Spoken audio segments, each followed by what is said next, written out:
Assalamualaikum warahmatullahi wabarakatuh. Perkenalkan, nama saya Rahma Afdalina dengan nomor NIM 2104235 dari Prodi Ilmu Administrasi Negara.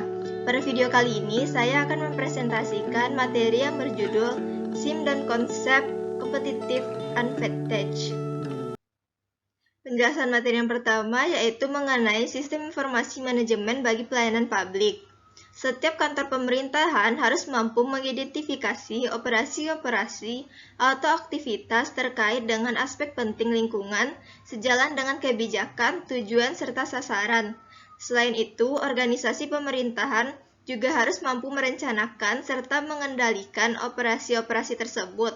Sebagai contoh, dalam penyusunan dan pencetakan laporan-laporan, kegiatan, ataupun transaksi-transaksi yang dilakukan dengan menerapkan SIM berbasis komputer dengan tujuan untuk menciptakan adanya penghematan baik waktu maupun tenaga para pegawai. Penerapan sistem informasi manajemen pada dasarnya sangat memudahkan para pegawai untuk dapat menyelesaikan tugas-tugas ataupun pekerjaannya tanpa harus membutuhkan waktu yang lama, biaya, serta tenaga yang besar. Materi kedua yaitu sebagai penunjang kinerja organisasi. Sistem informasi manajemen berbasis komputer sangat berperan penting dalam hal menciptakan kualitas dan kinerja yang baik bagi para pegawai negara. Hal ini terbukti sejak diterapkannya sistem informasi manajemen berbasis komputer dalam setiap pelaksanaan tugas-tugas para pegawai langsung dihadapkan dengan sistem komputer. Sehingga baik dari segi waktu, segi kuota, ataupun banyak jumlah tugas-tugas yang diberikan pun bisa terselesaikan dengan cepat dan lebih teliti. Materi ketiga yaitu sebagai pendukung dalam pengambilan keputusan. Dalam sebuah organisasi atau instansi pemerintahan, setiap elemen-elemen yang ada sangat dituntut untuk dapat memanfaatkan komputer dalam menerapkan SIM. SIM berbasis komputer memiliki peranan yang penting bagi setiap atasan dalam sebuah instansi pemerintahan dalam langkah pembuatan keputusan agar proses pemberian layanan kepada pihak masyarakat dapat tercapai secara maksimal. Materi yang keempat yaitu sebagai penyalur informasi dengan cepat. Pengaplikasian SIM berbasis komputer sudah harus dimulai dalam setiap tugas dan kegiatan di segala bidang dengan tujuan agar mereka mampu menyajikan serta menyalurkan sebuah informasi dengan cepat dan akurat sebagaimana yang dibutuhkan masyarakatnya selama ini. Saat ini, SIM berbasis komputer juga telah dihubungkan dunia internet yang sering dikenal dengan website, yang juga sangat diperlukan dalam menyalurkan sebuah informasi dengan cepat. Selain dengan menggunakan media komputer, masyarakat juga bisa memanfaatkan kemajuan teknologi saat ini dengan menggunakan telepon seluler atau handphone yang dilengkapi dengan fitur dan aplikasi browsernya, sehingga mereka bisa mengakses sebuah informasi yang mereka butuhkan kapanpun dan dimanapun mereka mau. Analisis statistik bertujuan yaitu yang pertama menyiapkan ringkasan, memahami pola suatu hubungan, memahami sebab akibat, kuantifikasi ketidakpastian, merancang pengumpulan data. Materi kelima yaitu tantangan keamanan dalam penerapan SIM. Berbicara tentang keamanan sistem informasi, selalu kata kunci yang dirujuk adalah pencegahan dari kemungkinan adanya virus, hacker, cracker, dan lainnya. Sehingga pembicaraan tentang keamanan sistem tersebut, maka kita akan berbicara dua masalah utama. Yang pertama yaitu ancaman atas sistem, yang kedua yaitu kelemahan atas sistem.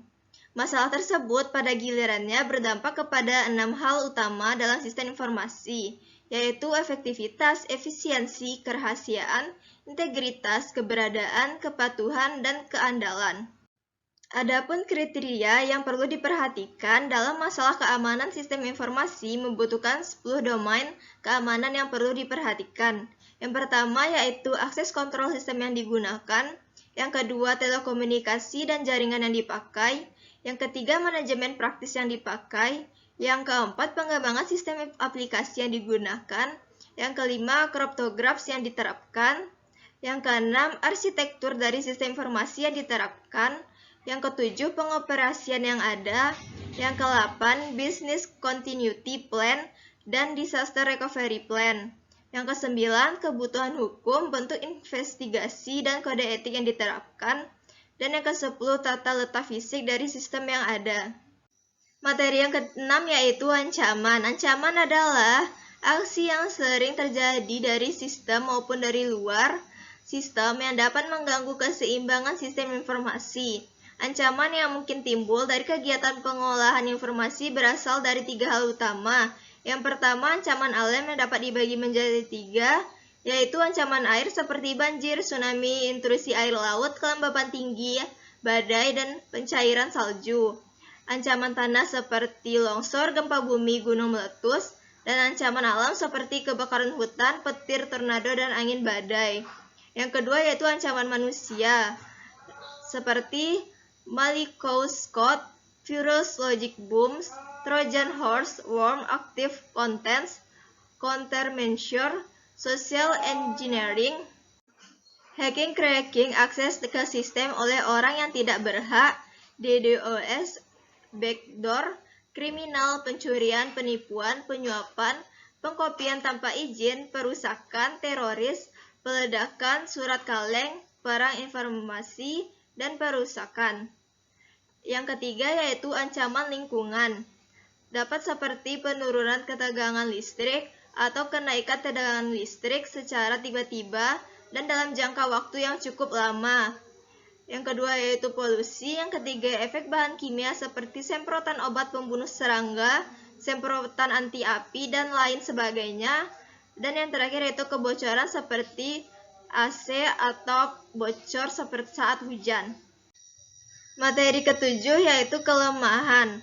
Adalah cacat atau kelemahan dari suatu sistem yang mungkin timbul pada saat mendesain, menetapkan prosedur, mengimplementasikan, maupun kelemahan atas sistem kontrol yang ada sehingga memicu tindakan pelanggaran oleh pelaku yang mencoba menyusup terhadap sistem tersebut.